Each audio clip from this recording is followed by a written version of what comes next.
صاحبزاده حمزه افغان دی. دا ډېره خندونکې جمله ده نور.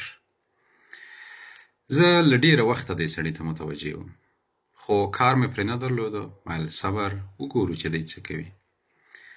خو 2 شپې وړاندې چې کوم لایف وچلوه او پر ډاکټر نفیس یې افغان مشرانو ته له امیر عبدالرحمن خان څخه نیولي تر امان الله خان پورې افغان مشرانو ته چې څه ډول توهین پرې وکړ، دی دا ثابته کړه چې صاحبزاده حمزه افغان نه بلکې اوس هم ګل خان دی.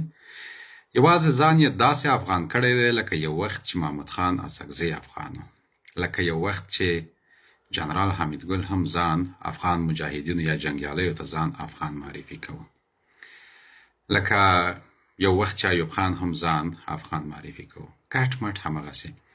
فرق دا دی چې د هغوی سټیجونه لږ لوی ول او د حمزه سټیج کوچنی دی.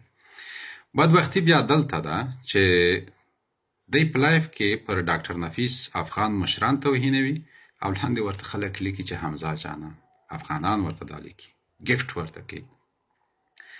ګفټ په هر صورت دا وړه خبره ده، دا د نورو ګیمونو والا ته چې کېږي ده ته دې موشي پر هغې موږ نه خفه کېږو، خو ولې ورته غوږ ونیول شي؟ هغه څوک چې په سیستماتیک شکل زما افغان اتلان توهینوي او هغه څوک چې په سیستماتیک شکل د افغانانو په منځ کې غواړي ریښې وکړي او بیا د عیسی پلانونه پلي کړي، هغه ته ولې غوږ ونیول شي؟ هغه ولې چلنج نه شي؟ ځینې زموږ د بر افغانستان ځوانان هم ورسره ناست وي، هغوی هم ورسره د دوی خبرې تاییدوي، د دوی هرې خبرې ته د سر په اشارې اوکې ورکوي یا تاییدوي یې، د تایید ټاپه پرې وهي.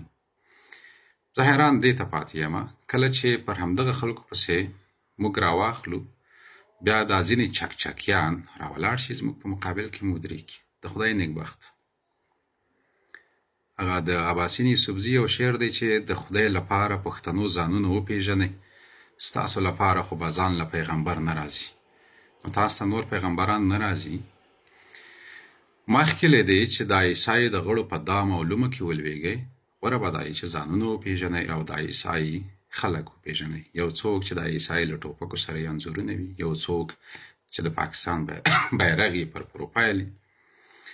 بیا یو موده ورک شي، کلونه کلونه یې له افغانانو د ډیورنډ د ګټلو خبره کړي، بیا یو موده ورک شي، بیا ناڅاپي را پیدا شي او بیا افغان شي. دا په څه معنی؟ څوک چې په استخباراتي لوبه بلد نه وي هغوی ملامت نه دي، خو څوک چې په دې لوبه بلد وي هغوی ته معلومات کېږي. نو اوس به یې سره ګزولو خیره. مننه.